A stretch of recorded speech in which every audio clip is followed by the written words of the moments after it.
Good evening, everyone. Welcome to the Clayton City Council meeting of April 7th, 2020. I'm going to call the meeting to order and ask our city clerk to call the roll to determine a quorum. Thank you, Mayor Pierce. Mayor Pierce. I'm here. Okay. Vice Mayor Juan. Here. Councilmember Catalano. Here. Councilmember Diaz. Present. And Councilmember Wolf. We're here. Thank you. We have a quorum. That is wonderful. And our city manager, if you're from the public, we have of you, if you're on an iPad or a computer, you can either watch speaker view or a gallery view. If you want to see gallery view, show all of the participants in the meeting in your screen at once, as if you were in the same room with us. And now I'm going to ask our city manager to hold up the flag, and we're going to do the Pledge of Allegiance. So if you would please hold up the flag. He's muted himself, I think. Janet, you got the flag? Can you show the flag, Janet? Your video's not on, Janet. Yeah. Janet, you got the video? We're trying this by playing it by ear here. Remember, you're all on camera. Until you push the red button. Well, that's true. All right. All right, we're ready. All right. I pledge allegiance to the flag of the United States of America. And to the republic for which it stands, one nation, under God, indivisible, with liberty and justice for all. Yeah, we need practice. Yes, we do. And maybe we say, everybody do that yourself, and we mute ourselves or something. So anyway, we'll figure that out between now and the next we're going to get, I am sure. So I want to thank you all for tuning in. We do have some members of the public in our audience, I believe. I'm looking to see. Actually, yes, we do. We have several members of the public out there watching, so we will keep an eye on you. And when we come to public comment, those of you in the audience will be able to raise your hand, and our city manager will be able to unmute you for public comment or other items on the agenda. In the meantime, we will go ahead with the rest of our agenda. The consent calendar is our next item. Is there anything any of the council members wish to pull from the consent calendar for a separate discussion or vote? Okay. Hearing no one ask for any changes, do we have move approval, Jim Diaz. Okay. Jim Diaz, move approval. Second. Second by Juan. So we have a motion and a second to a consent calendar. Janet, may we have a roll call vote, please? Yes, please. Mayor Pierce? Yes. Vice Mayor Juan? Aye. Councilmember Catalano? Aye. Councilmember Diaz? Yes. And Councilmember Wolf? Aye. Thank you. The next item on our agenda is recognitions and presentations. And while we don't have any members of the public that we're going to recognize or make presentations for tonight, I would like to ask our city manager to introduce our new staff members who are available tonight for our meeting for the first time. And welcome, Paul. Thank you, Mayor Pierce. I am so excited to be here today in front of you all and members of the public here with two department heads. I have Matthew Fesky and Paul Rodriguez, our new community development director and our new finance manager for the city of Clayton. Very excited. It's been a long time coming, but they are great people, and I would love to have them introduce themselves to the community and to you as City Council. So Matthew Fesky, why don't we have you go first, introduce yourself, take as much time as you need, and then we'll go to Paul Rodriguez after that. Great. Thank you, City Manager. Thank you, Madam Mayor and City Council. I'm so excited to be joining Clayton. I was telling Connie the other day, this is quite a challenge starting a new job remotely. So bear with me a little bit. But I'm excited to be joining this family and being a part of this community. I think there's some exciting challenges coming up that I look forward to taking on head on and getting the best out of it that we can. There's some challenges that the state legislators are always doing to us that we need to be aware of. And so I look forward to making sure that Clayton is well represented and that our priorities are visible and a part of their discussions at the same time. I just want to thank the city manager and the panel for selecting me. I'm sure it was very competitive, and I look forward to someday being up there and meeting all of you in person. Thank you. Wonderful, Matthew. Tell us where you're coming from. Certainly. So I currently live in Southern California, Huntington Beach. So it's just a little bit of ways from Clayton. The plan was to have moved up near Clayton at the end of March, but obviously that didn't happen. Just so you know, we did get a directive from the Orange County Health Director, and the stay-at-home order is now indefinite. And when I asked all my friends and colleagues, what does that exactly mean? They all kind of chuckled, and we thought it was a good chuckle. So it's beyond the May 2nd is basically what it means. So, but we're all dealing with it. My last position was planning manager at the city of Montebello, which is just east of LA City itself. And it was a very diverse community, very active, and lots of things going on there that were challenging. And but I'm looking forward to being closer to family, even though they are my in-laws up north. And I know my kids are definitely looking forward to that. So yeah, I'm very excited about that. Awesome. We're looking forward to you. All right, and Paul Rodriguez. Hi, thank you. Good evening, Honorable Mayor, members of the City Council, and members of the public. I'm Paul Rodriguez. I am remoting in right now from Antioch. I'd hoped to have moved into our new home, which we are still in escrow right now. It's in a holding pattern because of the coronavirus, and as well as the sale of our house up in Eureka. A little bit about myself. Actually, originally from the Bay Area, moved up north to Humboldt County when I was a little boy. I'm a certified public accountant. Have been a finance director and a finance manager since 2002. First for the city of Fortuna, which about the size of Clayton, maybe a little bit larger. From 2002 to 2011. After that, I moved over to the county seat of Humboldt, city of Eureka. Managed a bigger city. After unfortunately, my first wife passed away in 2013, I took a step back and became the finance manager for Humboldt Community Services District, which supplies water and sewer services for most of the unincorporated parts of Humboldt County. Fast forward almost 6.5 years. I'm married again, and I'm ready for a challenge working for a city. I really enjoy municipal finance. I know I have some pretty big shoes to fill.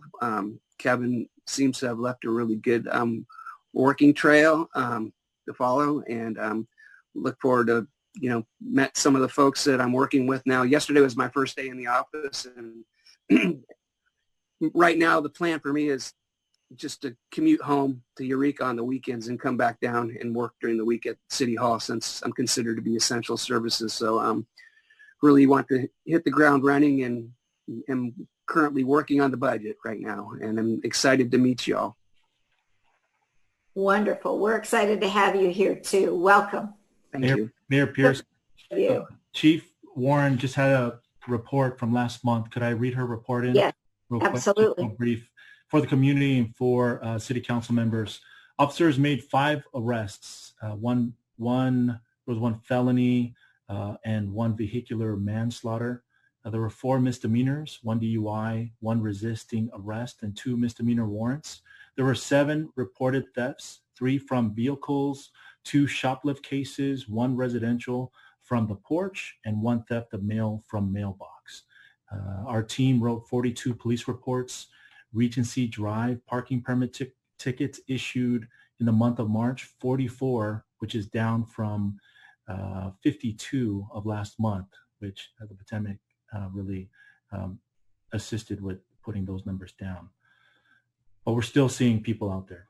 Officers have responded to various calls regarding violations of the health order, and there's 3 that really Chief wanted to highlight. First week of the order, we were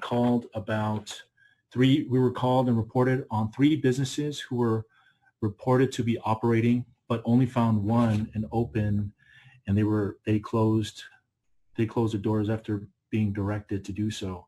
The second incident, officers responded to calls of people congregating and not following the social distancing guidelines at Clayton Community Park, Keylock Way, and of Regency Drive.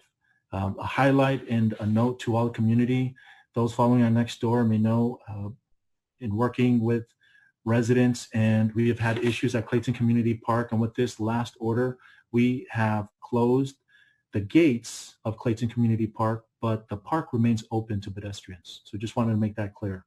And last, officers continue to monitor the areas and are dispersing any groups providing education to those in violation of the order. To date, all people have complied once confronted by officers.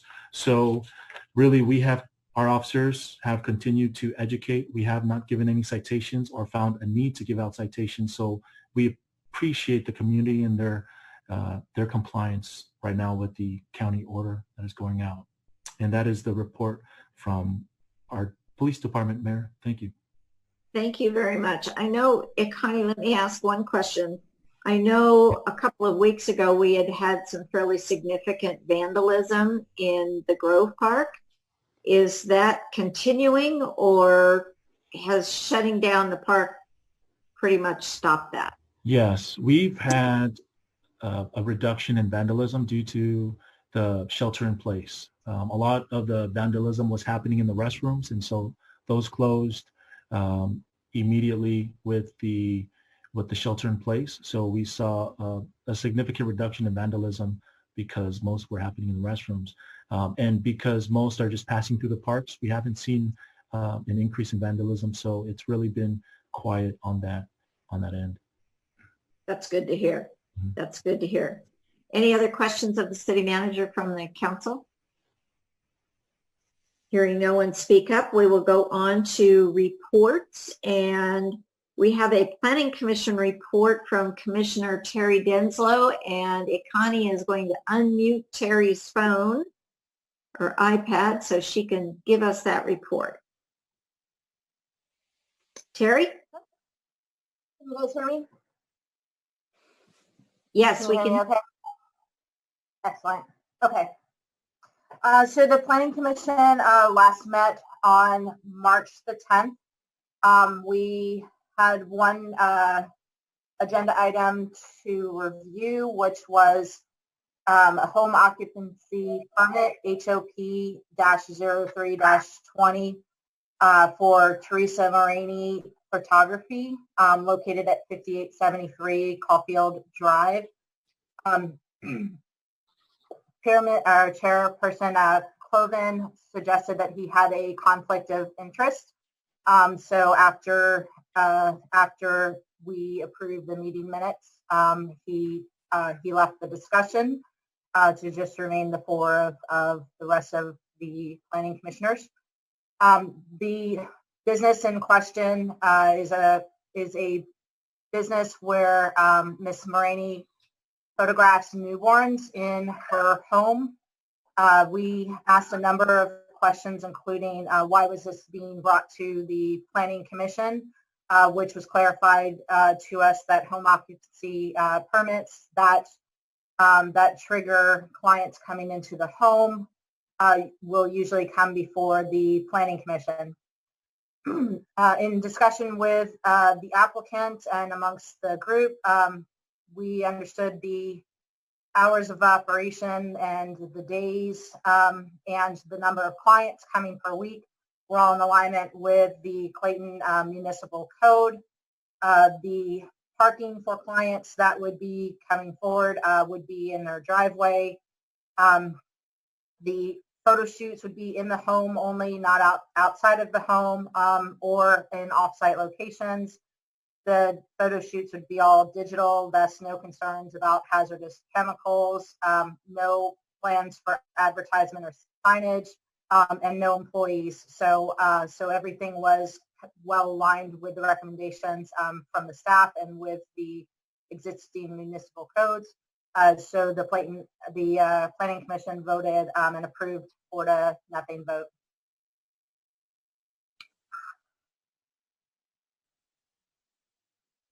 Was that the only item on your agenda? Correct. And then there's no other new business. Okay. Any questions of Terry from the council? Very good. Thank you, Terry. We appreciate your coming. Okay. There was no Trails and Landscape Committee meeting held. And I think Connie has already given the city manager and staff report. Is that correct? Is there any other staff reports besides what you gave earlier? Besides the presentations, Mayor? Right. The presentations, you gave the police report. You introduced our new finance manager. Oh, yes. Yes. Sorry, Mayor. Yeah, that was all the presentations and under city manager's reports. That's okay. That's okay. Just checking to see if there was anything else. Very good. Okay. City council reports. And I'm just going to kind of go around the screen from what I see. Everybody sees people in a different order, and they may move around during the meeting depending on who is doing what. But my next report would be from Tuya Catalano. I have no report. Okay. And CW? I spent several meetings with our city manager and spent a great deal of time dealing with emails and calls and one video chat from citizens around Clayton. Very good. Vice Mayor Juan? Spent the last several weeks trapped in my house trying to get work done with 3 kids at home, so that's excellent. Mostly just emails with people around town, just asking questions and normal business. Other than that, pretty much cloistered over here, so same as everyone else. And you still look totally normal, so good job. Okay. The alcohol consumption has increased quite a bit. I've heard that a lot around town. Jim? Mm-hmm. Yeah, very quickly, I did have several meetings with the city manager, and he's been and I want to thank you for assisting me in getting this process working. There seem to be some challenges with iPad or Apple-related devices, which have all been overcome. Aside from none of the local groups that I've been involved with have had meetings. However, I have been on a number of conference calls at the county, city, and national level. In fact, tomorrow I will be on the White House briefing that occurs more frequently now. Senator Glazer and Assemblyman Grayson have had several meetings which they have, which I've participated in, and interestingly enough, they're pretty much mirror what's happening nationally and around the state. The governor has not had a press conference since last week, so he hasn't had any new things coming up, but we're looking forward.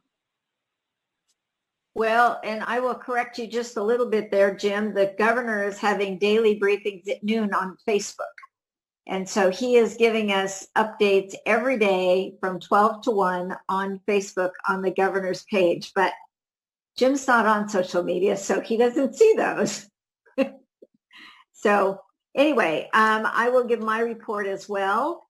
The last public meeting that was live and in person that I attended was the Transportation Authority meeting on March 18th, and we had a bare quorum present at the meeting, and others called in instead, and we got this done, and now our next meetings are all going to be electronic like this one. Many of us have had meetings canceled while our agencies figure out how to do these meetings online. I think almost all of them have figured it out, and they're going with either Zoom or some other format. And this week seems to be piling up lots of delayed meetings. Our mayor's conference that was scheduled to have taken place here in Clayton the beginning of this month was canceled, as will be the May mayor's conference as well. So we won't be having those. As of today, many of you may have seen either on social media or on our city website, we have decided to postpone both of the May concerts in the Grove. We will be trying to reschedule them for later in the season. We don't know whether their schedules will accommodate that. We don't know when we'll be able to pick up. We don't know yet about the June concerts. As soon as we have something more definitive, we'll make a decision on the June concerts as well. One of the possibilities is perhaps starting with the 4th of July, we can be realistic that we might do a double header and have 2 concerts on one day. And if we only get the last half of the season, they all might be double headers. Who knows? We'll have to work with our groups and see. But keep an eye on the website and social media. We'll make sure we keep you posted on what's going on. As of today, only the May concerts are postponed or need to be rescheduled. And we'll make another decision in a couple of weeks on that. So, okay, that is my report. I don't think we have any others for that. So the next item on our agenda is public comment. I do know that we have at least one member of our attendee list who wants to comment on public comment, and if Connie can help us with this. I'm looking at our full attendee list to see who is in the audience. I know that public comment is for members of the public to comment on any item that is not listed on today's agenda. If you want to speak to one of the 2 action items on our agenda later on, please hold your comments for then, and I will give you another opportunity then to speak. But for items not on tonight's agenda, I know that we have Glenn Miller who has requested to speak, and I don't see him in the queue unless he has... Janet will read his comment into the record. Very good. Thank you. Okay. Are we ready for the public comment? Yes. So I can start the timer? Okay. Yes, and this is from... All right, I'm starting the time. Okay. Glenn Miller, 1005 Pebble Beach Drive.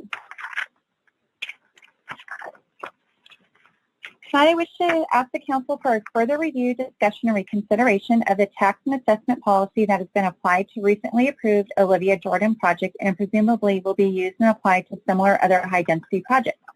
Citing page 37 of the Olivia project report that was presented to Council and recent comments made by staff and Council during the course of approval process, the tax and assessment policy appears to be that these projects are to be taxed and assessments levied on a per parcel basis and not as a result of the increase in the number of household units that this project represents. This basis is flawed, unfair, and fiscally irresponsible. We are told that taxes and assessments, in addition to normal property value taxes we pay, are necessary to fund projects, to provide services, and to maintain infrastructure, in many cases for specifically tailored items. The argument is that each user that benefits as measured in Clayton, predominantly measured as single-family household unit, needs to fund their fair share so that these services, infrastructure, etc. can be provided and maintained. In the interest of time, let me demonstrate just one example of how this rationale and why this policy, as it applies to high-density units, fairly penalizes each Clayton household resident while at the same time subsidizing the households in these higher density projects. When we were contemplating and funding improvements to the Grove Park, we were told that each household, whether or not they were to be a user, must contribute annually to a special maintenance assessment. No exceptions or exemptions were applicable, and each household was to be assessed a predetermined amount. This seems fair, as the burden was to be spread evenly per household, and as citizens and residents agreed that they voted to allow these assessments to be collected and put to this use. Do you think this would have been approved if it was to be determined that only certain households would have to pay but all could use the park? No, because this would not have been fair and equitable and really not fiscally responsible to cover the cost. I trust you can see unfairness in this, and before suggesting remedies, let me please note that this applies to a number of other special assessments, such as the streetlight, landscape maintenance district, etc. I see two possible remedies. The City Council could amend each of these assessments that are applicable to these circumstances. This would probably be a problematic and burdensome exercise and may even require public vote. Or the Council could review that and establish an amount that the average Clayton pays in terms of these combined assessments and establish as part of the applicable zoning process that is applied to these types of projects. A requirement for payment of an annual fee to be paid either by the developer, at least initially, the project owner, or their management company. Note, the latter can then decide how this fee is either absorbed and or passed onto the individual household units, as I don't think the Council wants to get into this sort of detail and rationalization. The fee should be, and that's all I've got. Okay, thank you very much. You're welcome. That we have hands raised by Drina Rubiales and Dan Hummer, so we'll go to Drina first. And Connie, if you would unmute Drina's microphone.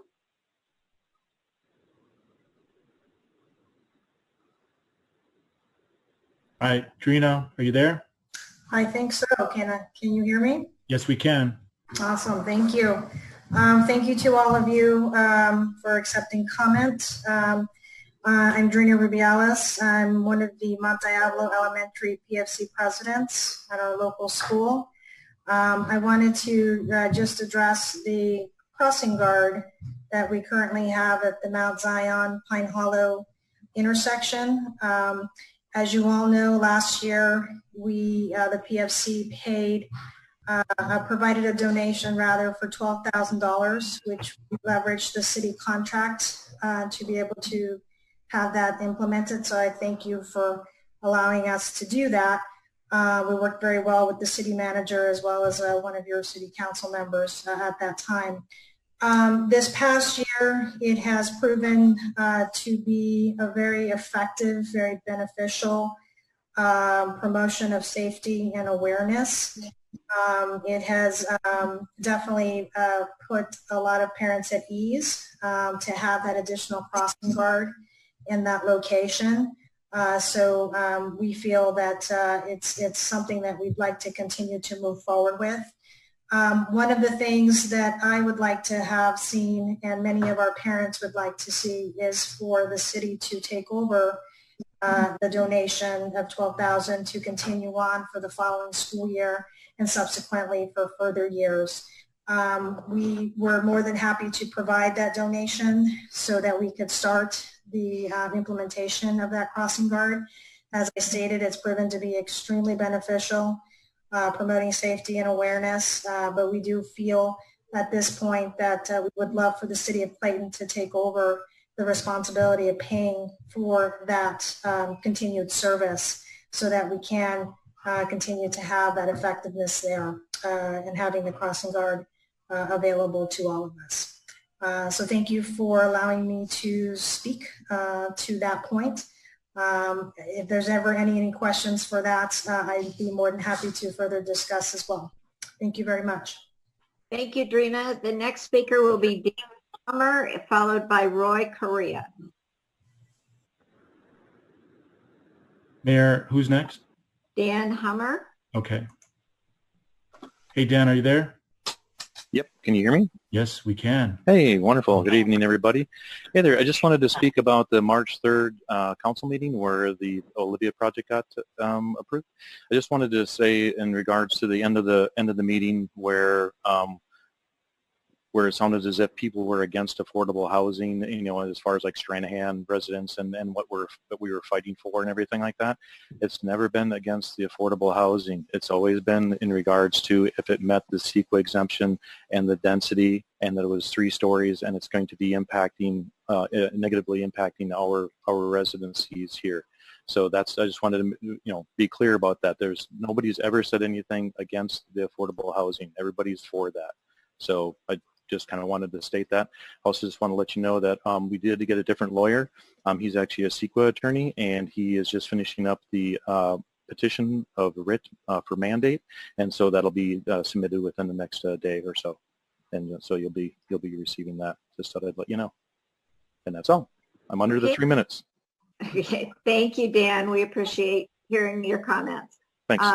And the next speaker is Roy Correa. I hope I pronounced that right.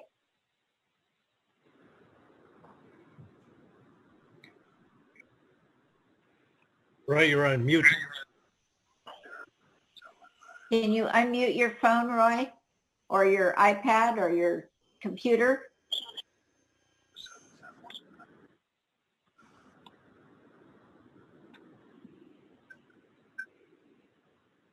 Roy, there should be a microphone symbol that you need to touch somewhere to unmute your.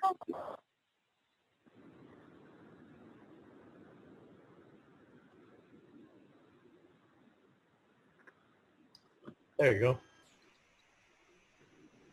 Very good. We can hear you now. Thank you. Okay, great.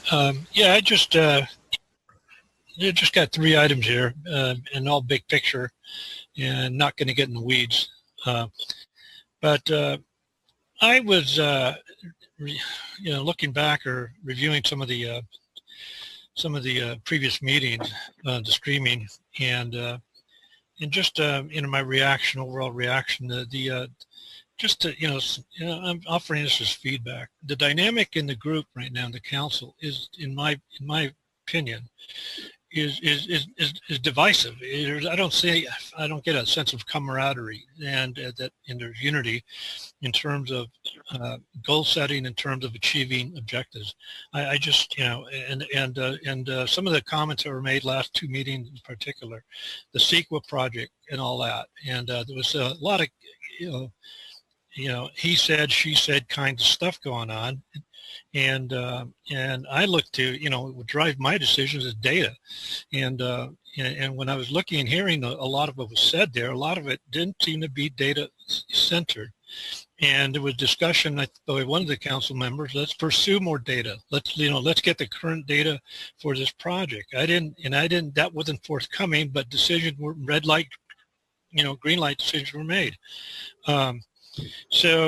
And I'm not in the weeds like you guys are, but I just saw the dynamic of those decisions, how they were being, made. And I believe in healthy discussion and all that, and disagreement, but then you need to close on that and have all parties have whatever they need in order to make a decision in the best interest of Clayton. The other thing is that, just a quick one, where are we on glyphosate? I don't know. Okay, I kind of go up to the website, see if there's anything in there. I'm real concerned about that. Still remain. And then the last thing I'll say is that I'd like to know, and maybe somebody on the staff can take an action item, and that is term limits. I'd like to see, term limits for. I think term limits are healthy. And we see them certainly in throughout in different municipalities in the state, and across the country for that matter. But I think they're in because there was some discussion. Some people have, I have all these years, and I work with 30 this. seconds. Okay, thank you. And many years on the council or those kind of things. Thank you. That's good. But I think there needs to be a refresh and so that we can get, parties that we change the ideas and thoughts that are going on, because I'm not so sure a lot of historical decisions were in the best interest. And there was a lot of, comment about that. So anyway, that's what I wanted to say. Thank you, Roy. So, thank you. Thank you, Roy. All right, I don't see anyone with their hand raised. If someone else would like to speak under public comment to items not on the agenda, can you raise your hand? And you go to there, Sandra Matha. Is that right? There she is. Need to unmute your phone. Okay, I think I got it. There you go. Did I get it? Very okay. good. Thank you. I had a couple of things. I was wondering if there's been any change in the golf course so that we could walk on the golf course. It's social distancing when we play golf as walkers, and we should be able to in other counties, and they're allowed to golf and keep the social distance by walking, and even some people are allowed to ride in golf carts, but only one person in a cart at a time. That was one thing I wanted to bring up. And then in my development in Eagle Peak of Oakhurst, we have trails at the end of each of our courts that were supposed to be maintained by the city of Clayton, and they haven't been in I think 15 years. And I would like to bring that up to the council's attention if it's possible. Thank you for taking my concerns. Thank you, Sandra. Connie, do you want to address the golf course question? Because there's probably more than just Sandra that has that question. Sure, would love to.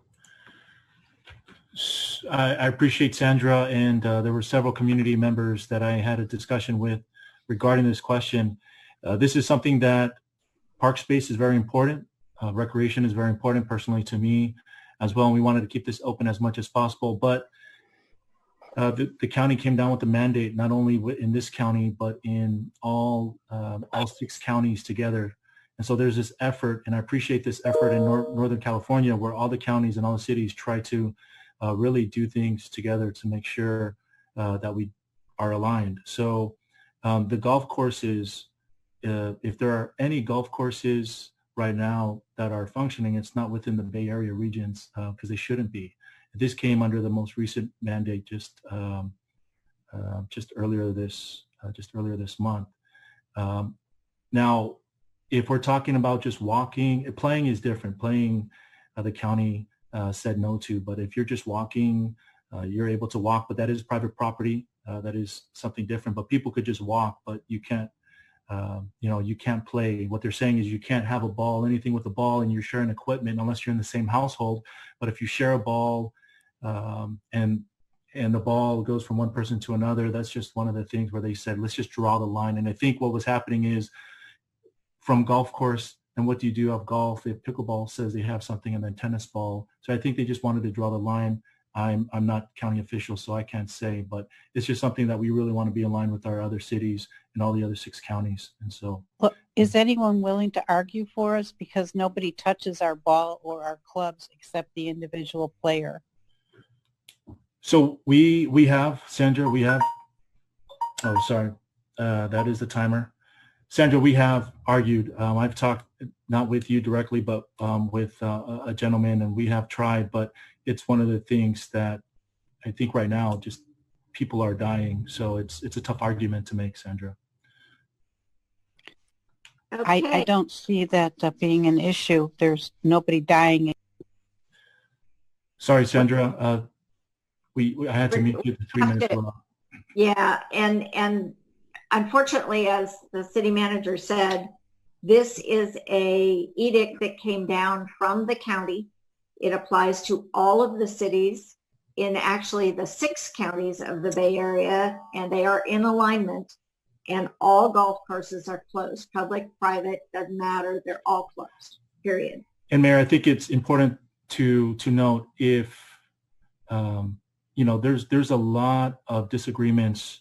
There's construction. Let's just bring up construction right now. We have inspections that are, we have the construction industry that right now, if you're not affordable housing, you can't finish construction. We have other city managers with city halls that are essential that has to stop with their city hall, a $30 million project in the county, and they have to stop.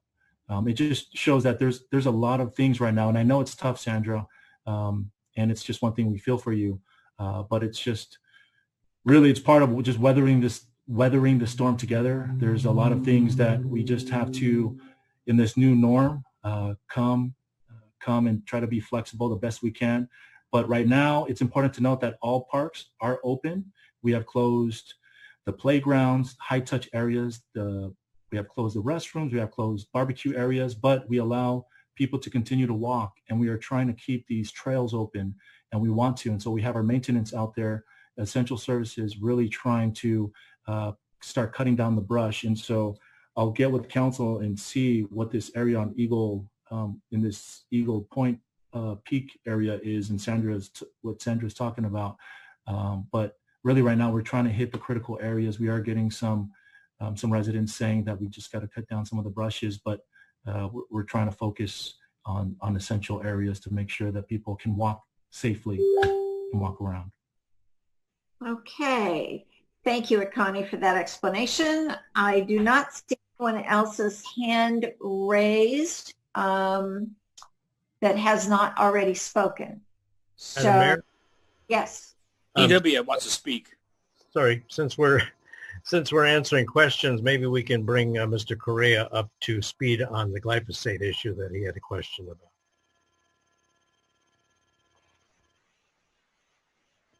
Akani, do you Yes. want to try that one? Would love to. We are not using glyphosate on any of the areas in the city right now since it was last presented in front of City Council. I wasn't here at the time, but I have discussions with my maintenance department head, Jim Warburton, and it's tough for him not to use glyphosate because it would be easier, but he's finding the new norm himself, trying to figure it out. And so right now we're using pre-emergence, which is not the most effective, but it is very friendly with the environment. So we are not using glyphosate at this time. Thank you. Okay. Thank you. Any other questions from council members? If not, we will close the public comment period and go to our action items for this evening. The first one is item 8A, and this one is going to talk about the resolution allocating money for the capital improvement projects at the school intersections. Ikani, do you want to kick this off? Sure, Mayor. I have our city engineer is online with us as a panel. He'll be presenting this. And really from the last time we shared, we were hoping to, there's an area in the section that Scott will go over about the sign ahead, the line of sight. This is basically really solidifying the presentation that we gave last time to you a few weeks ago. Not much has changed. We have tried to talk with PG&E, try to start a discussion to get us additional estimates on the other critical area of traffic sign ahead, but I'll let Scott talk more on that. Great. Scott? Thank you, Madam Mayor, members of the City Council, through the City Manager. I'm going to share my screen here. And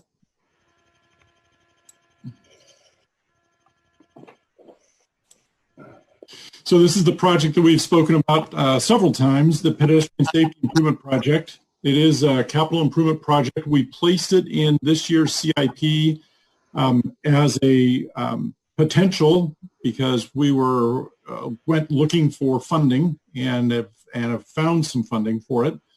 And as you remember, this it involves renewing the striping and installing 4 interactive stop signs at the Pine Hollow Road and Mitchell Canyon Road intersection. In our previous presentation, we had suggested 2, and the City Council wisely suggested we make it 4, and so we have done that. And again, we may have to put screening up for some of them just to prevent glare, but that's something that I'll work on and handle with our maintenance department. It also involves a pedestrian scramble phase at the Clayton Road, Marsh Road, Creek Road intersection middle school so that the kids can cross diagonally and be able to get to parents who are waiting on both sides of Old Marsh Creek Road. Involves 2 additional interactive stop signs stopping Marsh Creek Road at Center in the downtown district. It also involves the prepare to stop signs that are on eastbound Clayton Road and westbound Marsh Creek Road as you approach the Diablo View Middle School. Council had asked that we look at putting those signs in the median, and so we did, and that is very possible to do. You do have to have 1 sign on the right-hand side of the street. It's required by law that it be there. It does not have to be interactive. So we will be able to place a standard static sign at that location, and then any other signs are secondary, and you can pretty much put them wherever you need to, where they're most effective. So putting these 2 signs in the medians is what we're going to attempt to do. The other benefit of that is we believe that we'll be able to take electrical service from one of the adjacent streetlights and place a meter and be able to power the signs with hardwire power instead of solar power and provide more reliability. The one piece that we're still working on is the interaction with the signal itself. The signal controller is tucked into the corner, the northwest corner of the intersection, and line of sight is impossible from there. So what we're trying to do, and trying to see if it will work as a opportunity or as an option, is to place antennas on the mast arms of the signal and hardwire up to those antennas and have them broadcast back to a receptor antenna at each of the lights and be able to control the light with the cycle of the signal to where it would be able to flash prepare to stop as you go into the amber signal cycle and then into the red cycle. That remains to be seen whether it can be accomplished, but we are definitely trying it, and we'll make it work if we can. We'll bring that back to you at a future date once we have better handle on the costs and the reliability of it, and present it to the council for their direction as how to move forward. So these are the changes that we've made in the program. The 4 interactive stop signs at Pine Hollow Road and Mitchell Canyon Road, as opposed to previously there were 2. This is the same scramble at the middle school signal. 2 prepare to stop signs, 1 in each direction, eastbound and westbound, approaching the middle school. And we would have a primary sign to the right side of the travelway and the interactive prepare to stop sign in the median adjacent to or as near to as we can to a power supply so that we can hardwire it.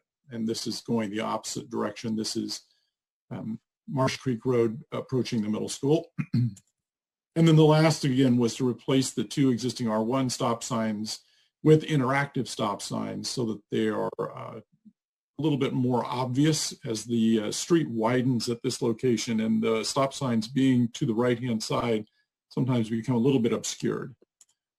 So recommended action is to allocate the following funding, which is the Measure J Program 28A co-op money and the Measure J LSM, the off-year funding money. asking you to establish this project scope as described and then authorize the project to be built. And the intent is to actually work with the county signal maintenance department to help us do quite a bit of the acquisition and construction as far as the intersection at the middle school and the scramble cycle. They can very easily procure the required pieces for us and install them. And I'm fairly certain that they would be or will be the most cost-effective method. The interactive stop signs, you purchase those and you assemble them. It's like Christmas, the bike comes out and it's assembly required. The three most frightening words to a parent. Anyway, so we will purchase those from our sign provider and we'll have them assembled, and I propose that we would just work with our maintenance folks to install them for us. And then the striping, we'll have that contracted out to a striping contractor to come in and do all of the striping at one time for us in both the middle school intersection and the Pine Hollow Road and Mitchell Canyon Road. So with that, I'll just answer any questions if you have them. Okay, thank you, Scott. That answered a couple of mine already. So questions from the council about this project. And I need to have you stop. There we go. All right, now I can see people. Okay, any questions from the council? CW. Yeah, what is the timeline once approved? Well, we can immediately work with the county to order the two required signals and have them wire them in. I assemble them into the existing signal. We've replaced these signal boxes in the past, and they take somewhere around 6 weeks typically to get once they're on order. I have no idea if this COVID pandemic is going to impact that delivery. I have no idea about that. So we'll just have to wait and see. But typically, it's been 6 weeks. They'll have them and they'll have them installed for us. So awesome. So by June or so, we might actually have the stuff we need, and hopefully by the end of the summer or before school starts in the fall, we're all keeping our fingers crossed on that one, we can actually get these installed and make everything that much better for our students commuting to school. Okay, who else has any questions? Jeff. Just to clarify, on the staff report, I think on the last page, it indicates that the cost for items 1, 2, and 4, and that comes to the approximate 70K figure that you indicated.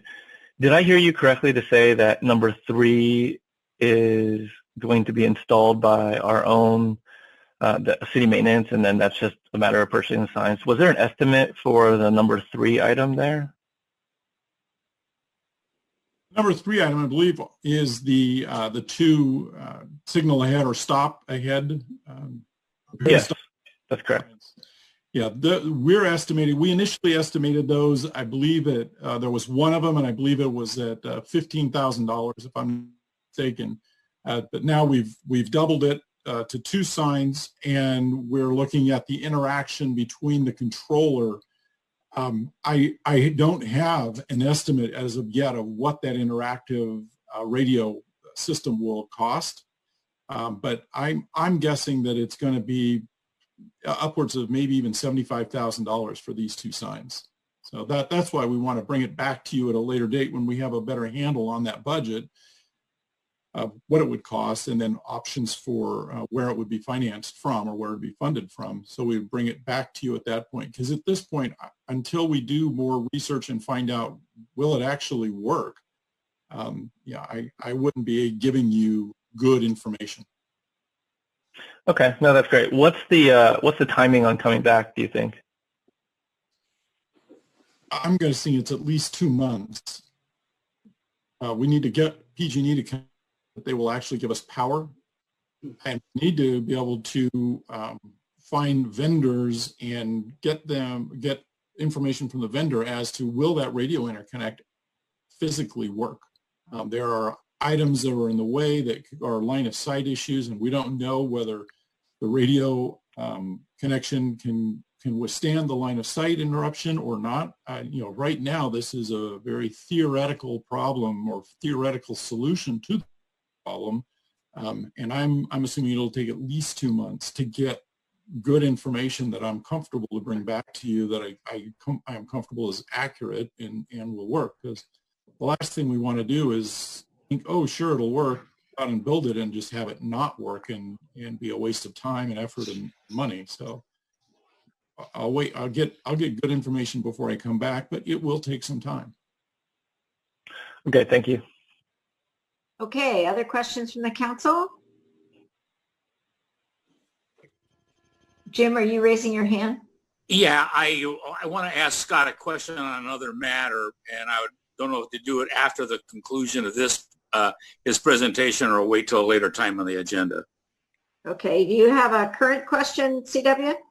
Yeah, I was just wondering if that doesn't work, if the line of sight solution doesn't work, do we have a plan B? Are we looking at a plan B, or are we going to have to just stop and come back and start all over again? There is a plan B. It's very expensive. You could hardwire that all together, but that becomes pretty costly, quite costly. And I mean, not if that's the way that the council decides to go, that we'll find funding and do it.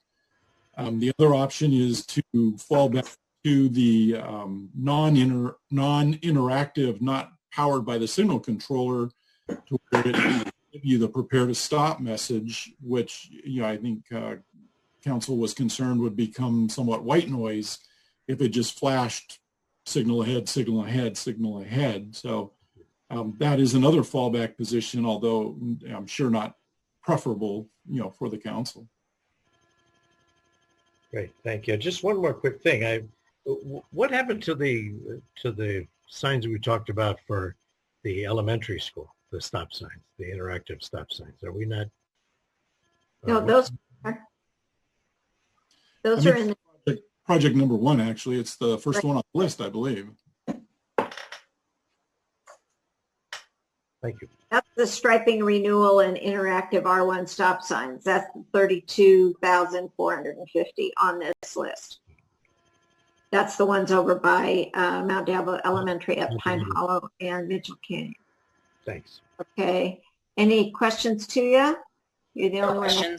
No questions. I'll have comments later. Okay. Very good. Let me We have an go. extra council member. Yes. Let me go to our audience online and see if anyone there wants to speak. Would you please raise your hand? Okay, I see Dan Hummer has raised his hand. Anybody else, raise your hand and we will get to you in order. Okay, Dan? Hey, Dan. Yep. Can you hear me? Yep. Okay, great. Hey there. I just wanted to say, for public comment, the $12,000 a year for that crossing guard and that very busy intersection, if the city could pay that, that would be great. That is very busy. My daughter's grown now, and so she's not going through there anymore, but I still think that's very valuable, and I really appreciate you guys going through all of this work in order to make all the traffic signs, all the flashing stop signs, and all that sort of stuff, and hopefully paying for that crossing guard. I think that's just great that you're improving the safety for all the kids and everybody that's walking through there. That's it. Thank you. Okay. Thank you, Dan. Anybody else wish to comment on this item? I don't see any other hands come up. Mayor, there's a phone number on here. Should we see if they want to make a comment? Or does the person with the 2320 last digit want to comment? Hello? No, thank you. Okay, thank you very much. Okay, I don't see any other hands raised, so we will close the public comment on this and bring this back to council for discussion and action. Who wants to comment first? Tuya, you want to kick that off? You said you had some comments. Sure. So I'm really glad to see this item come for final decision before the council, at least for the portion of the improvements. I really wanted to say that I appreciate staff's work on this, and including many of the discussions staff had with our school principals in terms of what kinds of improvements to add. So this was all, I think, prompted by a rather unfortunate scenario that happened near the elementary school in 2019. And I think all of us have had discussions with residents since then regarding the types of ways in which we could improve the situation near our school. So I think this has been a great process from that perspective. I do want to say, though, that contrary to kind of what I saw in social media in the last week, this was not an idea or initiative by any one council member.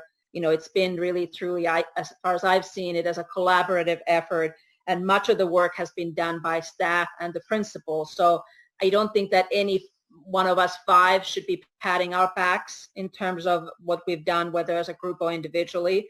And especially at a time like this, I really would encourage us to give credit to those that really it really belongs to, which is our staff for all the work that they've done, which is our residents who have voiced different perspectives and ideas on the improvements we can do, and then also the schools, the collaboration with the schools. So I'm very much in support of this matter, and happy to support it. And I did want to mention, we've heard in public comment earlier as well about the crossing guard. And I know the public doesn't know, but in our goal setting session, we did discuss the idea of the city funding the $12,000 for the additional crossing guard. And I think at the time the council decided that we would take a look at that, but we will do that at a later time in the context of our overall budget, so that we can really understand the numbers overall in terms of what the city has. And I think that's even more important now, because I don't know that we all understand the consequences of COVID-19 on the city budget and if it has any impact. So anyway, that's all of the comments that I have. Okay, I'm going around my screen. CW, any comments? I fully support the project. Hopefully the numbers will come in just as they're presented to us, and I can't wait to hear about the rest of the signs as well. Okay, Jeff?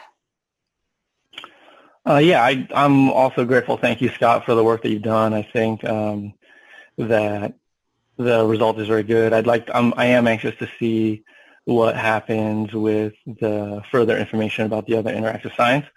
I think your comments directed at me with regard to trying to take credit, and I find it kind of strange. But I do remember when this issue first came up, when Miss King's son was hit by the vehicle in front of the school. I did request that this matter be public. I think you were mayor at the time, and I requested that this be an item that we discuss.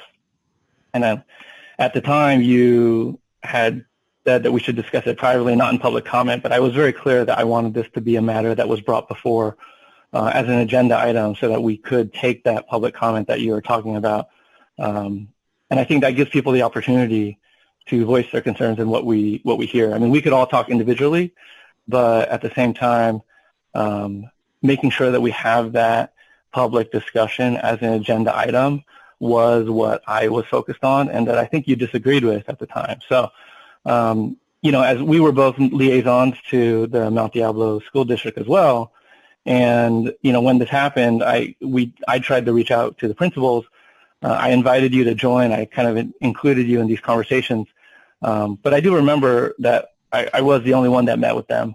I don't know, maybe you did as well. I didn't hear it in any of your council reports. So if I'm wrong on that, that's great. I did have several conversations with Principal Bannister about the intersection outside the middle school. So I'm glad to see that's happening exactly as she had requested. With regards to the crossing guard, Laney was the PFC president at the time, and Drina, who spoke earlier in the meeting, is one of the current PFC presidents. And we've had extensive conversation both at the time about facilitating the funding of the crossing guard this year. And I've continued those discussions as well to try and encourage the city to take on that responsibility for the crossing guard in future years.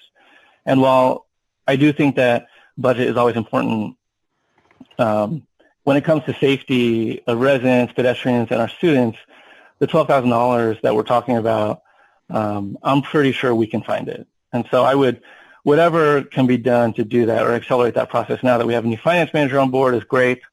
And so I'm glad to see this move forward. And when the other items come forward as well, I'd be supportive of that also. Okay, Jim? Just want to compliment Scott as well. Pretty comprehensive report, and I very much like that. Whatever the individual children can activate the cross street pattern on there is going to be very, very helpful and useful. And I look forward to what the cost ultimately is going to be for the interactive system. Thank you. All right, thank you all. I just would like to say I don't think there's been any disagreement by any member of the council that this is an important project. And it's come up in different venues for every one of us.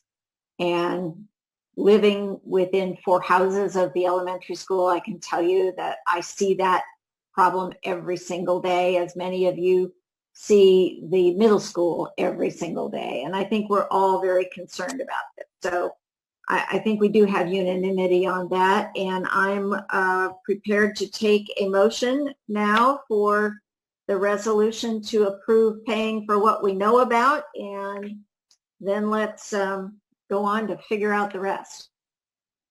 So moved. Okay. Tuya moved, and who seconded? Well, me. Me. Wolf. Me.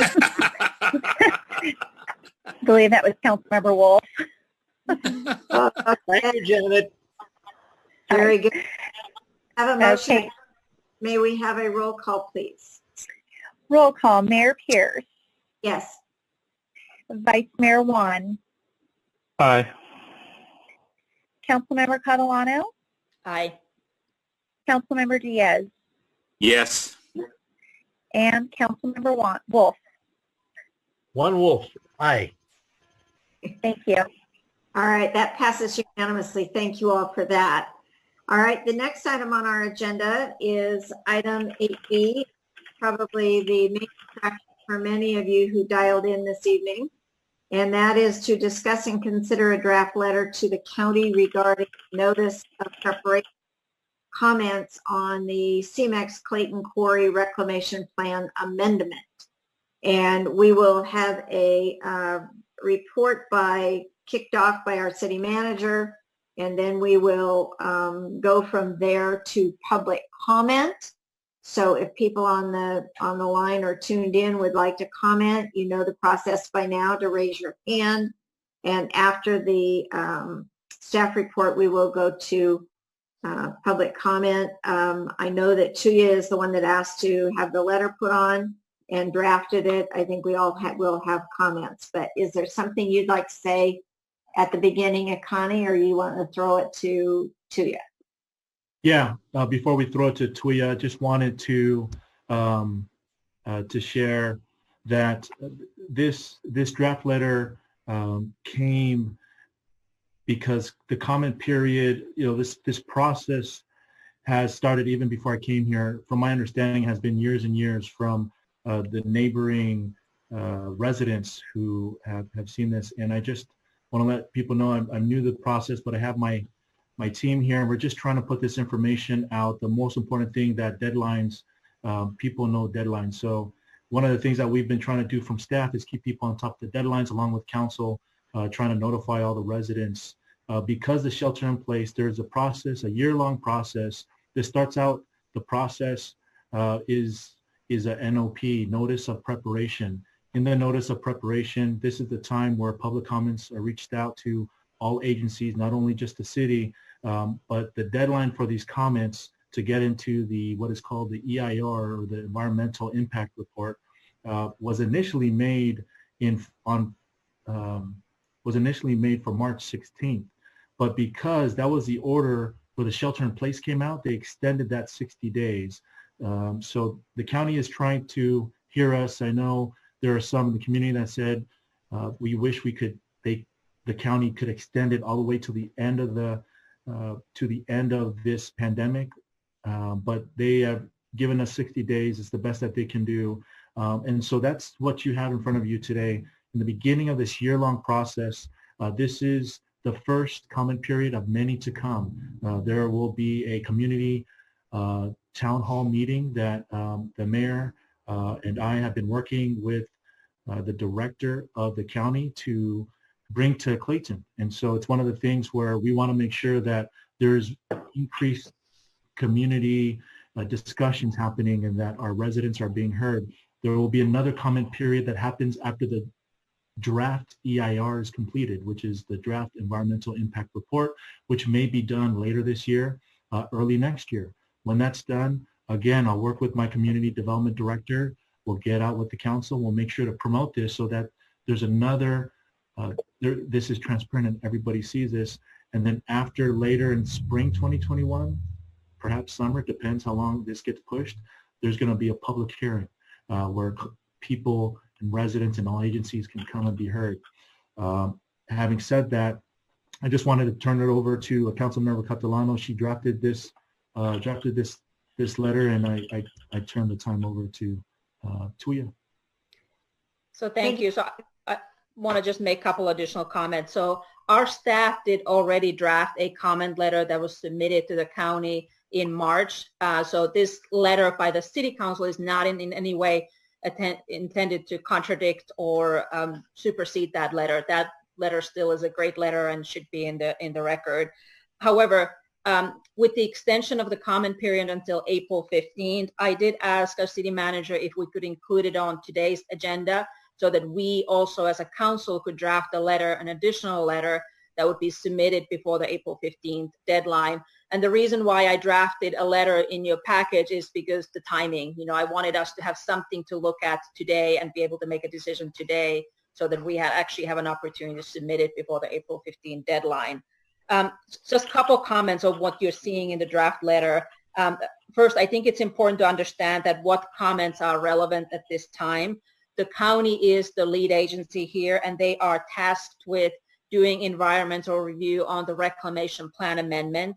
They are just starting environmental review right now, and they're doing the scoping for that right now. So as Ikani mentioned, once the draft EIR is published, there'll be another 45-day comment period, and obviously we and members of the public have an opportunity to comment again at that time. I know that there are concerns about how the quarry is operating. I know there are opinions about the reclamation plan and whether or not it should be approved, but this is not the time to comment on those.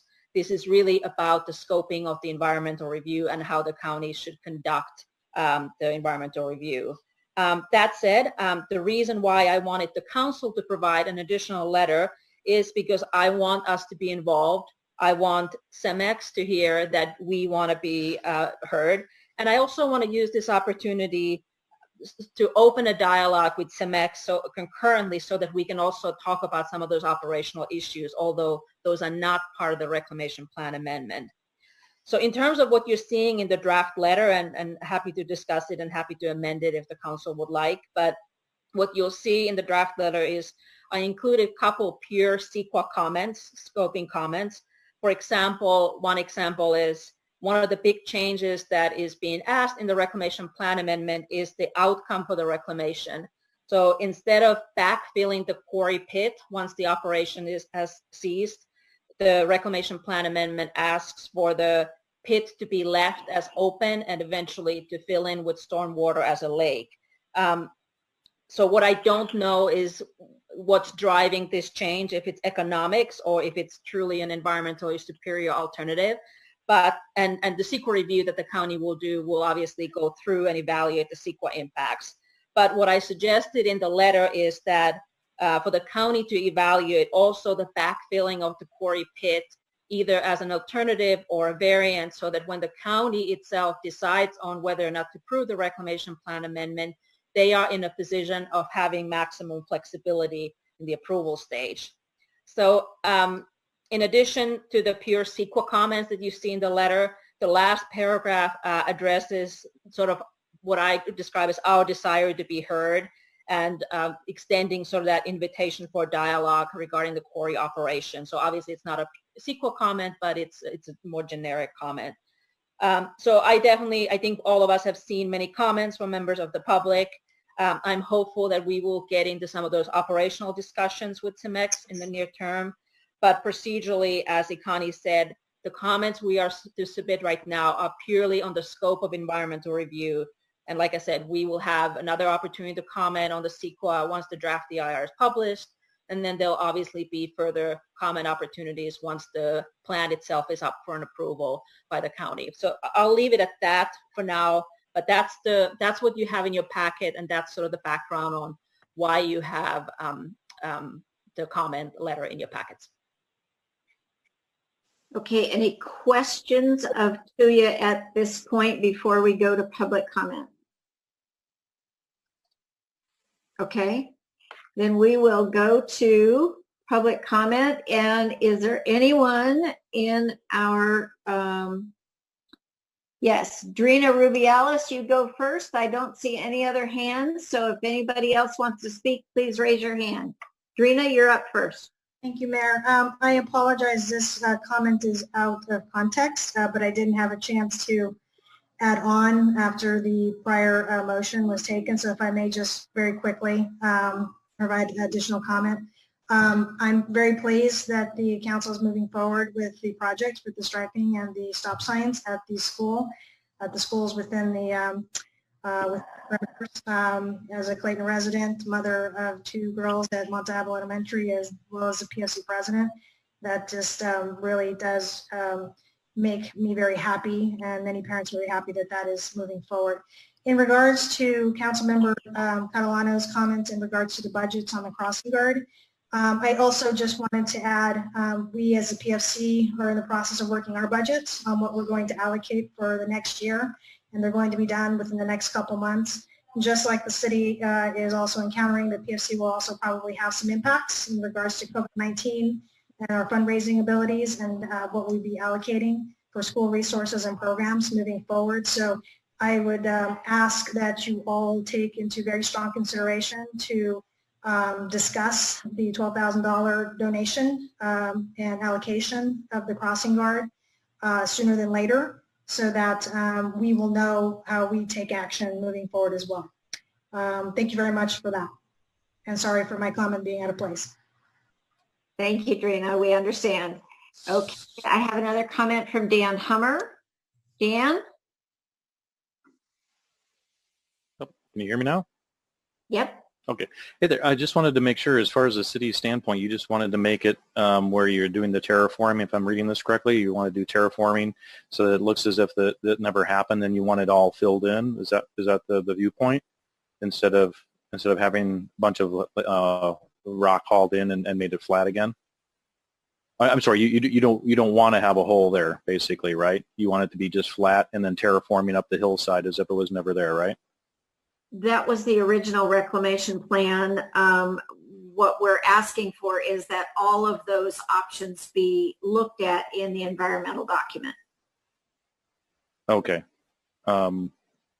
Okay, yeah, the terraforming it would be great if it looked like it never happened as far as on the hillside, but as far as going downward, I don't know if makes a difference as far as, is it a potential of possibly building something there? Is that why you want it filled back in?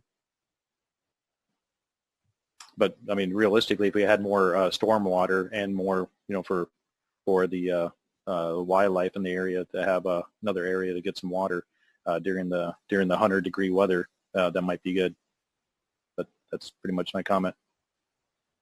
Thanks, Dan. We got several documents emailed to us. I will just offer, if you want to send a note to our city clerk, she can copy you on all of those documents that we got that were making comment one way or the other. We got comments from the quarry themselves. We got the historic report about the buildings that are on site that have been there for many years. We got comments from the neighbors in the adjacent neighborhood as well. And as Tuya said, this is addressing the scoping document for what they need to study in the environmental impact report. And so we want to make sure that they look at all of the options, including the former plan and other variants in addition to what is being proposed by the applicant. And that way, when it comes time for the County Board of Supervisors to make a decision and us to make a recommendation from our perspective to them, we have as many of the answers as we possibly can, having been studied in the EIR.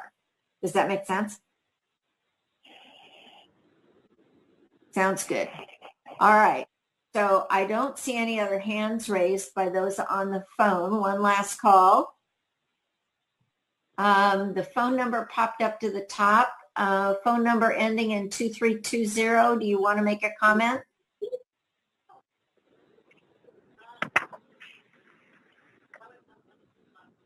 I don't hear any response from phone number 2320. All right, then we will close the public comment on this item and bring it back to the council for discussion and action.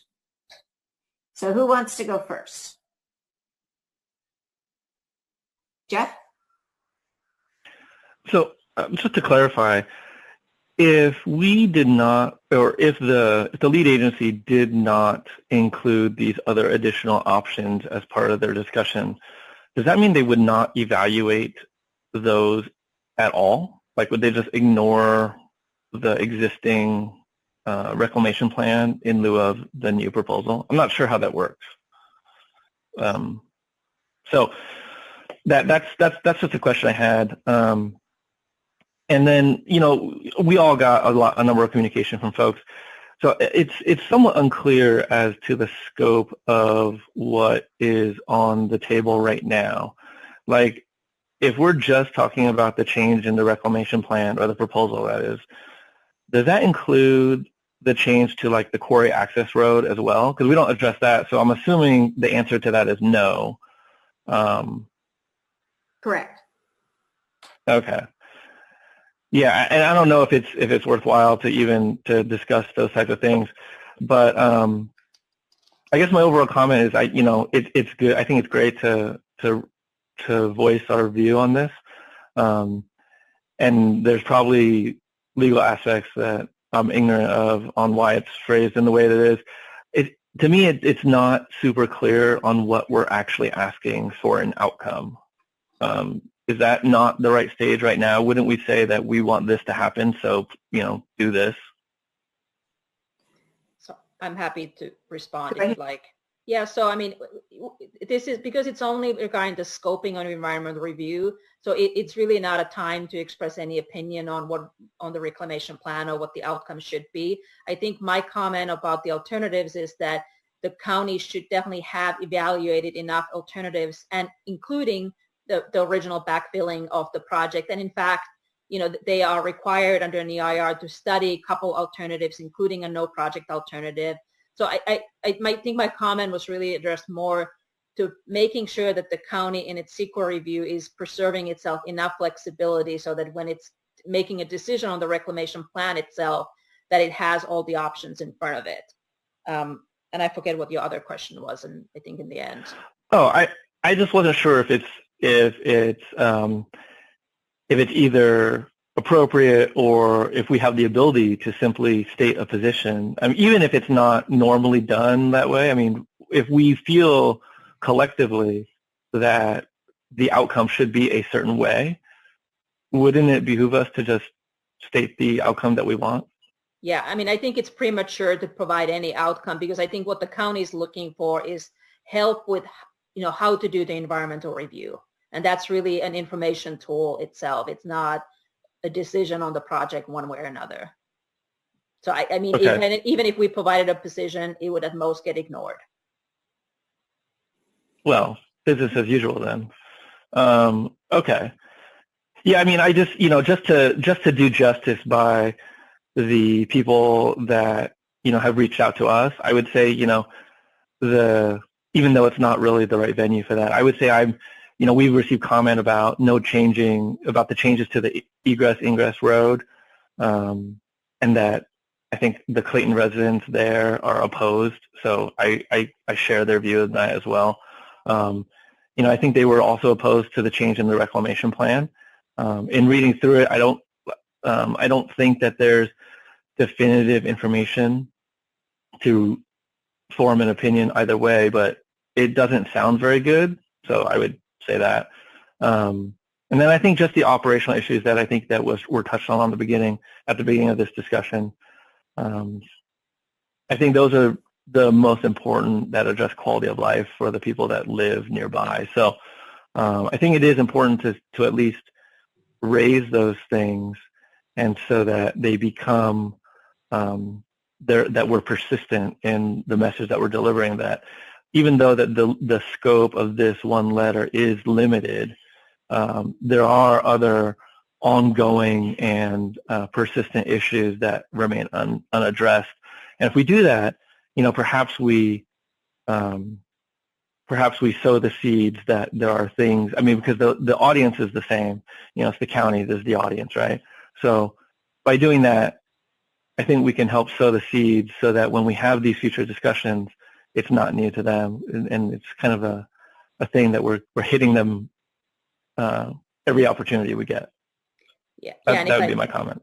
Yeah, and if I could add to that, so I think in terms of the operational questions, I agree. I don't think it's entirely clear if their plan is to change the operational aspects, prior to reclamation in any way. And that's one of the things I included in the letter is, please provide an adequate and detailed project description so that we understand what is really up for approval and it's analyzed properly.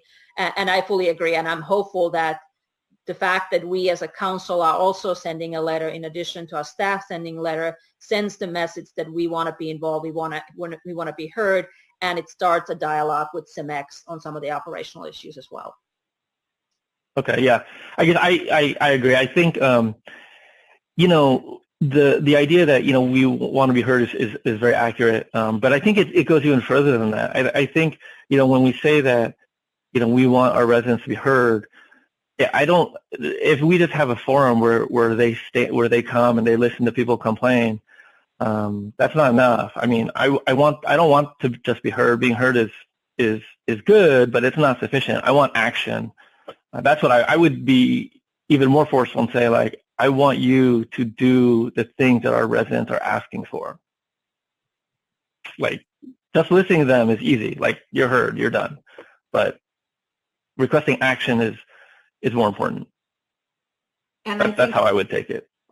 Thank you, Jeff. If you read both the last paragraph in Tuya's letter and the last paragraph in the letter that was put together by our interim community development director, both of them are asking for Clayton and our residents to be stakeholders in this process, very clearly to have an active participation in the process. And I will just put on the record, I had a fairly lengthy discussion with Deborah Haldeman of the quarry. She called me last week, and I listened to what she had to say and suggested she put together some answers to the frequently asked questions that were included in many of the letters that they and the county have received, as well as questions that we have received. She agreed that that was a good idea, that she would post them on their website. We also got today a fairly lengthy letter from Dennis Wheel, who was a member of the neighborhood association and is representing about 160 or so neighborhood residents, not just in that adjacent neighborhood, but actually even from Dana Hills and other areas that overlook the quarry. We got a email from Melinda Moore, who I think is on the phone. I don't know if she wants to speak, but she spoke earlier as well, talking about the reclamation program as well as operational issues.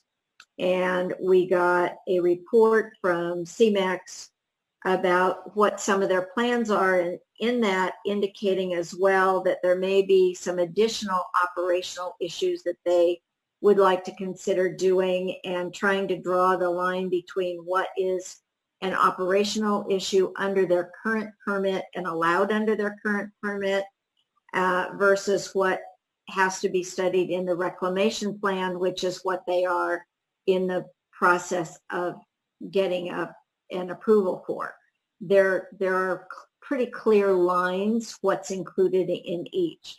They also included as a courtesy the historic report on the Murchio Ranch buildings that have been on that site since the late 1800s and that are now, according to CMEX staff, beginning to collapse and becoming a hazard to the area. So there's a lot of information here. The city clerk has all of that, and anybody that wants copies of that from the public can just send a note to our city clerk, and she can email those out to anybody that wants to see what we've received so far.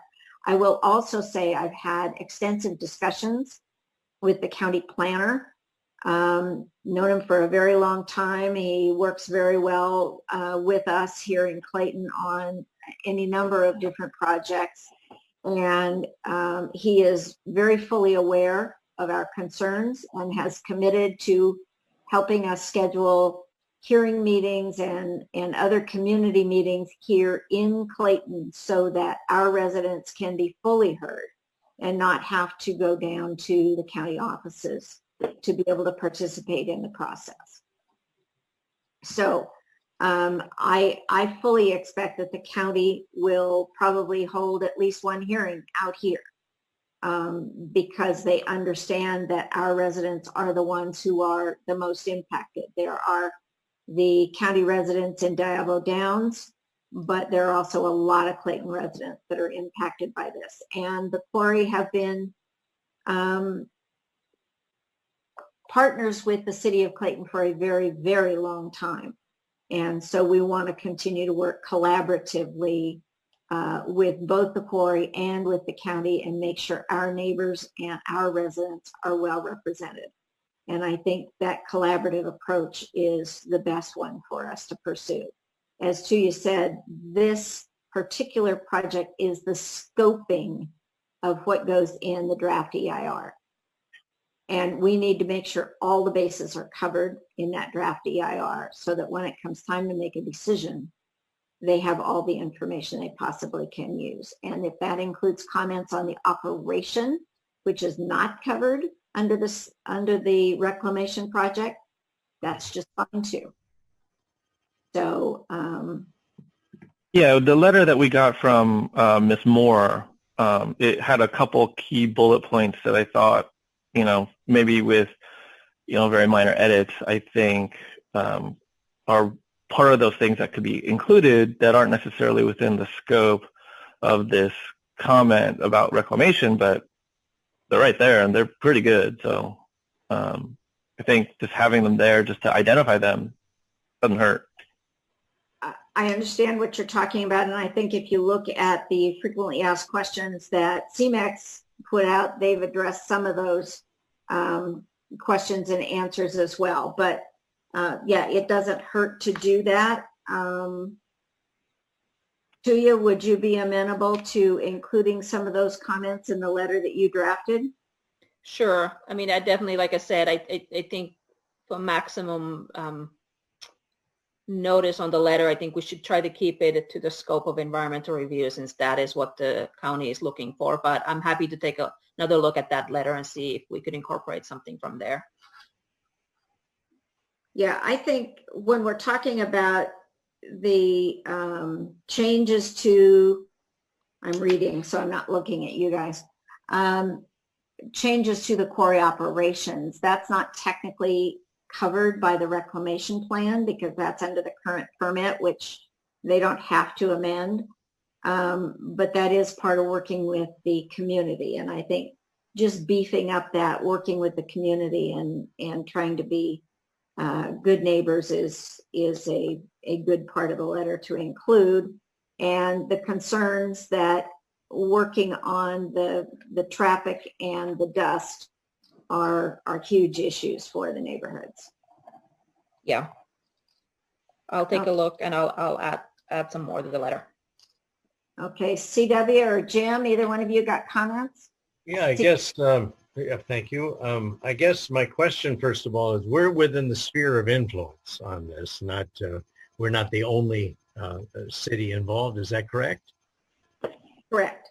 Who are the other stakeholders with that are involved in this? Concord's actually impacted as well. Is it? Well, you know, I have no problem with the letter as is. And I think it's important that we have a voice, number one. Number two, that we continue that conversation, as Jeff was talking about with regard to operations. I have had a lot of comments sent to me, especially over this last week, with regard to operations and traffic and whatnot. And I think we need to put a stake in the ground that we are the premier stakeholders in this. I mean, I think we're the city that's most impacted by anything that happens there. And so keeping a seat at the table is very important for us. But as we go forward, I think we need to continue to advance the interests of the citizens of Clayton. And that should be our premier focus. Jim, any comments? Yeah, I support that as well. Having been a resident one time of Dana Hills, we were very impacted by the quarry. So I think that yep, we need to be heard. We need to keep our seat at the table if that's the way we do it, and move forward. And I have no problems with the current letter as drafted. All right. So any further comments by anybody on the council, or do we have a motion to amend it to address and work a little more closely on even the operational issues and then send the letter? I would so move. I don't know the right language for that. I'll second that. I'll second that. And I think it's important that, are we going to be able to see the letter before it's sent, or is it just going to be sent? Well, timing is pretty tight, right? So I think the comment period ends in a week. I mean, the letter, it's good. I trust Tuya's ability to craft it in the most effective way. And we'll run it by Matthew and Economy to make sure it catches the flavor of this discussion as well before I sign it, we send it. How about that? Great. That work? And it's second. Actually, Matthew, I know this is your whole second day here, but any comments you wanted to make about this before we vote? Thank you, Madam Mayor and City Council.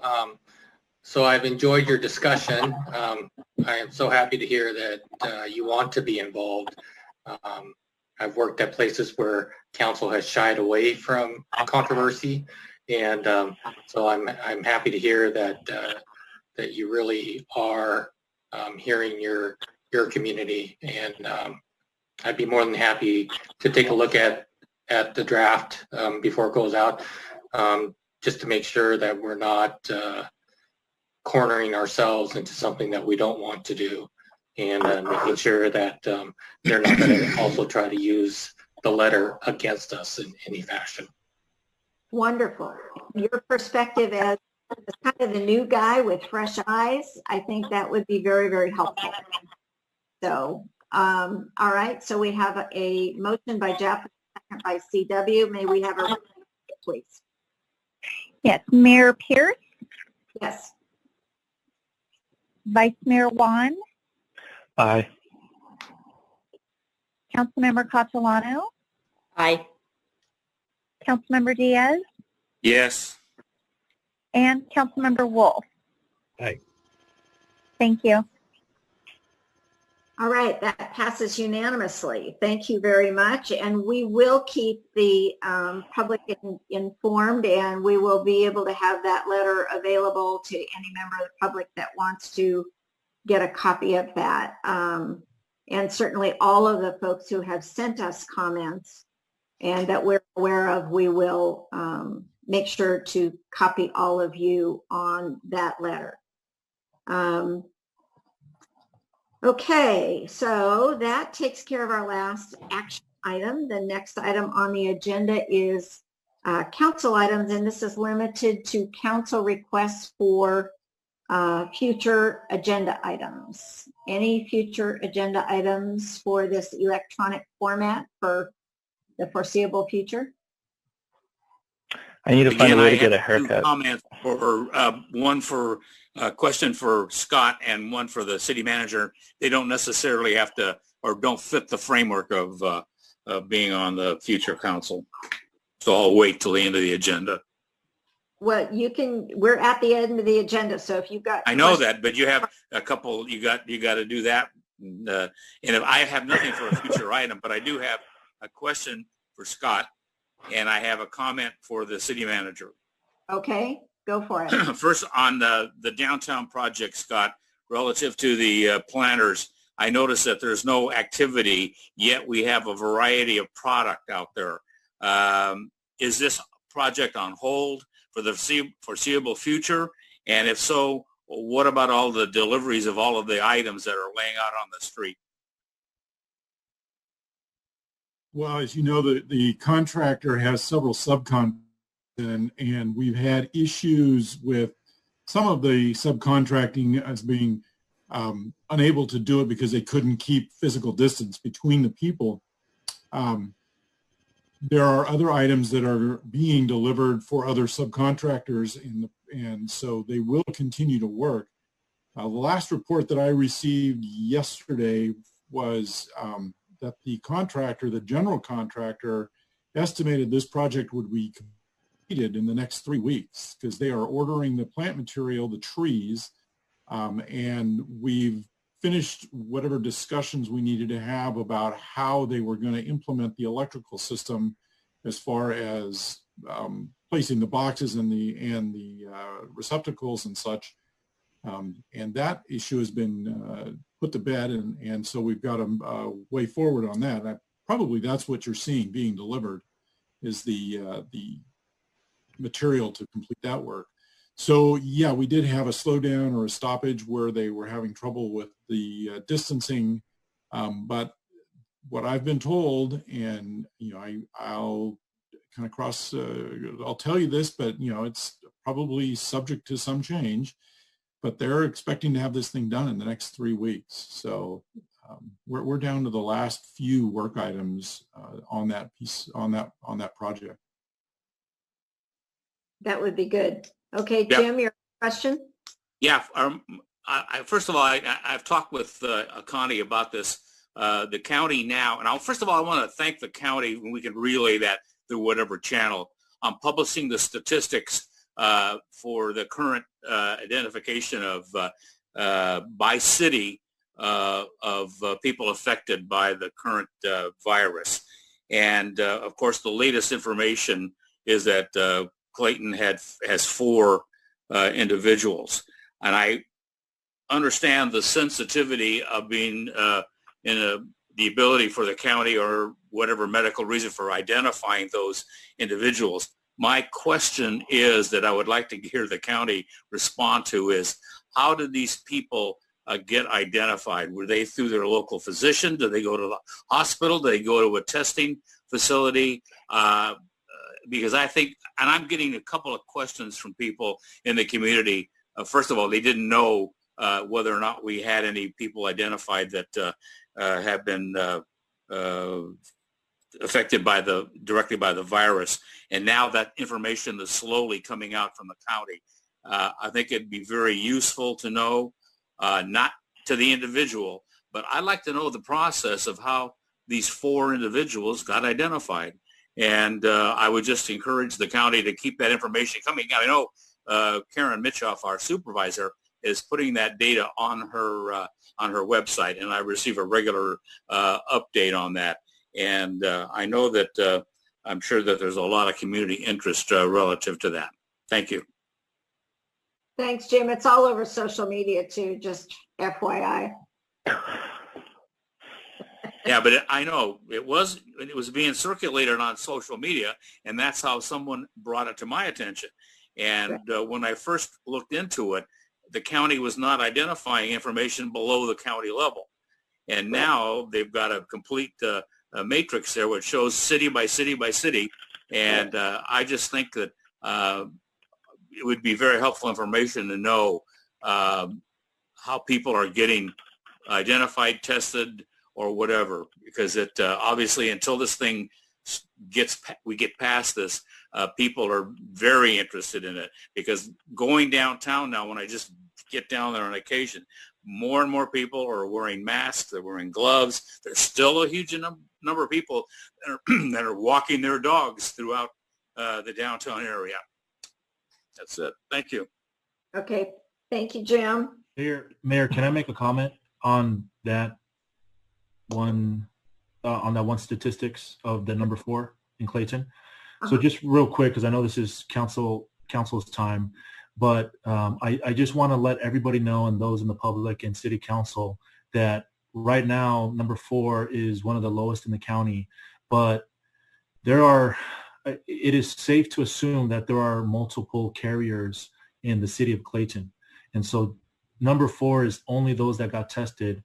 And one of the things in talking with the county officials on the phone call is one of the things they wanted to really caution is read this and don't get a false sense of security thinking that there's only 4, but knowing that we should move forward thinking that there are multiple carriers in the city, if not here in City Hall. And that's why social distancing is very important, and making sure that we wear masks when we go outdoors, and always using hand sanitizers and washing our hands. I just want to share that so that as long as we continue to promote social distance and maintain 6 feet and keep that top of mind, we'll really flatten this curve and do our best as a community and do our part. So 4 is a number. It hasn't been updated. I'm looking on, as Jim just mentioned that, and it hasn't been updated since yesterday. But whatever number it is, whether it's 4 or 6, we'll look into it, Jim, if there's anything that the county can give us. But at the end of the day, just know that there are multiple people that just haven't been tested because of the limit and the lack of testing kits. Right, and I appreciate that. I mean, even though we try to maintain social distances, we try to wear masks, we try to use gloves, but some of us still have to go to the Safeway, and although I have moved pretty much to 90% of having stuff delivered through a number of sources, but there's still a potential for contact, social interaction. Although I know at the market, for example, they have placed markers on the floor to assure people that when they are in line waiting to be checked out, that they maintain their distance there. So the businesses are responding, and I mean our local restaurants are really doing the best they can by providing delivered goods or pickup. So, but there's still that opportunity for some sort of interaction with somebody that may or may not be infected by that. But that's why I'm sure it would be helpful to know a little bit more detail. Thank you. Okay, thank you very much. So if there are no other council items for future agendas, last call, then we are adjourned. Thank you all very much. Thank you to all the members of the public who dialed in. We may have had more online this time than we normally have at a regular meeting. So that was really good to see. I hope it worked out well. And if there are improvements we can make, drop us a line and let us know. Thank you all. Stay safe. Be well. Good night. Thank you all. It's been fun. We got to run. Thanks, Akani. I'll let you close the meeting.